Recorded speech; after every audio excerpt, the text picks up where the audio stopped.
Fishball, dahan-dahan lang dado baka matalsikan ka ng mantika.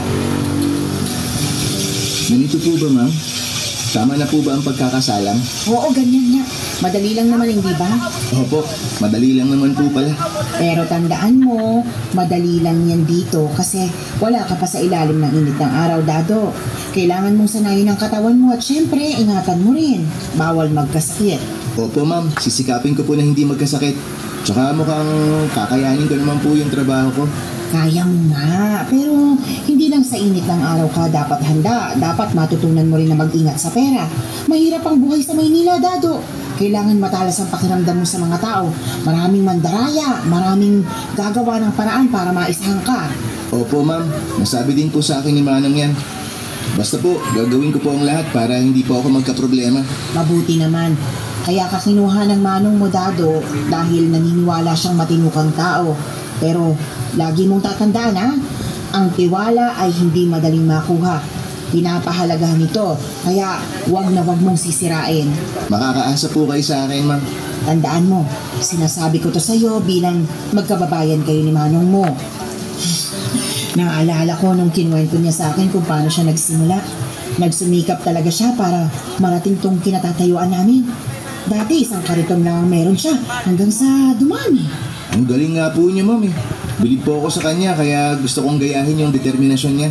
Alam mo, dado, naniniwala ako sa kakayahan mo. Huwag na huwag mo talagang sirain ang tiwala namin, lalo na pagdating sa pera. Dapat tama ang ireremit mong kita. Oo naman po, ma'am. Mapagkakatiwalaan niyo po ako pagdating dyan. Gusto ko po kasi na kumita ako sa matinong paraan. Kasi kapag nagkaroon na ako ng pamilya, gusto ko po na galing sa malinis na paraan yung ipapakain ko sa mag-iina ko. Tama yan.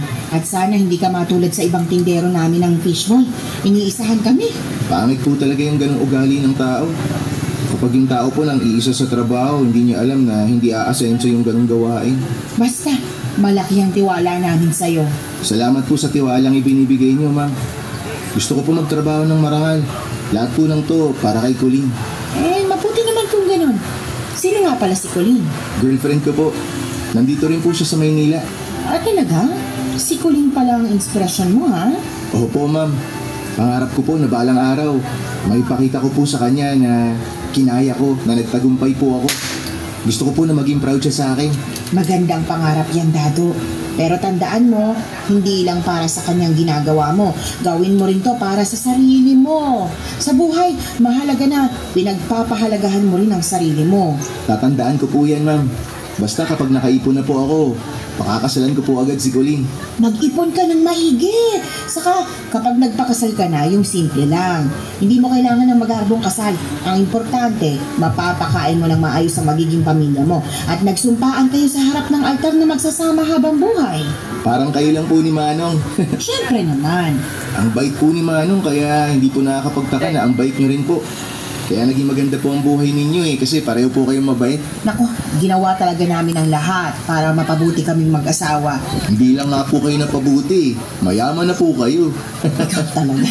Blessed lang. Naging matyaga lang talaga ang asawa ko kaya heto, may napala naman. Gusto ko lang po talagang gayahin si Manong para magkaroon po ako ng